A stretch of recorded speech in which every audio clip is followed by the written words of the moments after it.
Assalamualaikum warahmatullahi wabarakatuh. Perkenalkan, nama saya Nur Hasana, kelas B, Prodi Pendidikan Bahasa dan Sastra Indonesia, Universitas Negeri Makassar.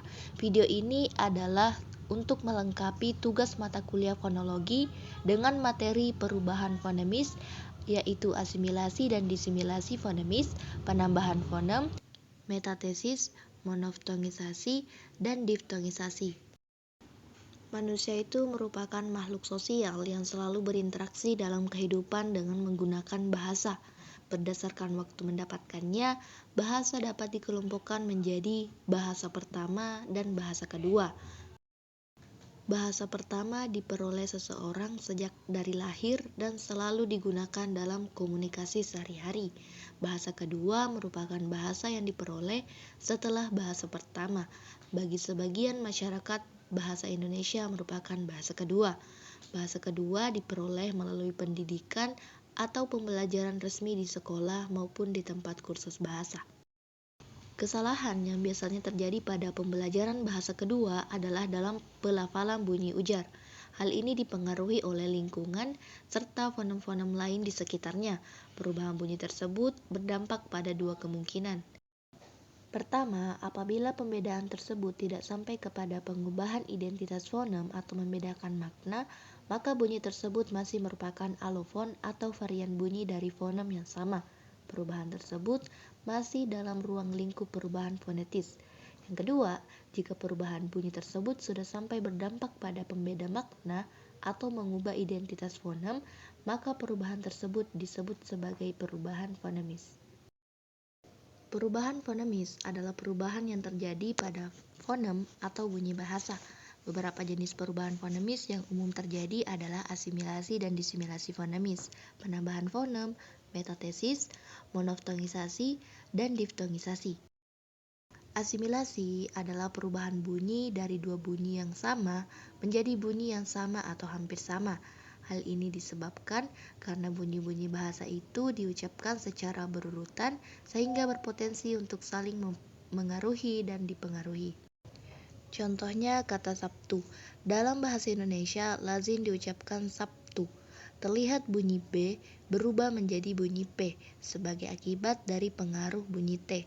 Perubahan tersebut merupakan jenis asimilasi fonemis.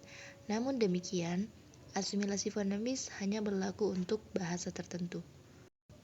Asimilasi dapat dibedakan menjadi tiga macam, yakni yang pertama, progresif adalah bunyi yang diubah itu terletak di belakang bunyi yang mempengaruhinya. Yang kedua, regresif, yaitu bunyi yang diubah terletak di muka bunyi yang memengaruhinya. Contohnya perubahan bunyi N apikoalveolar pada kata aman menjadi apikopalatal pada kata pandan. Yang ketiga, resiprokal, yaitu perubahan pada kedua bunyi yang saling memengaruhi sehingga menjadi fonem atau bunyi yang lain.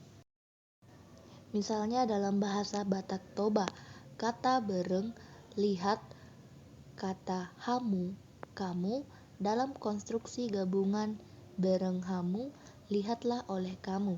Baik bunyi ng, dalam kata bereng maupun bunyi h pada kata hamu, keduanya berubah menjadi bunyi k, sehingga konstruksi bereng hamu itu diucapkan bereng kamu, karena bunyi h, dan k merupakan fonem yang berbeda dalam bahasa Batak Toba.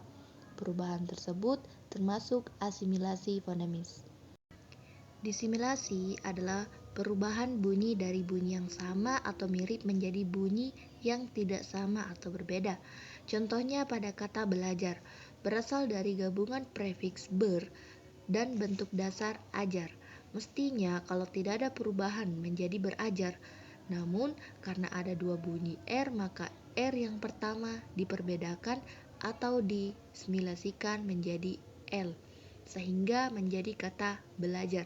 Nah, pada kata lain terdapat pada kata sarjana, berasal dari bahasa Sanskerta sajana. Perubahan itu terjadi karena adanya bunyi J ganda.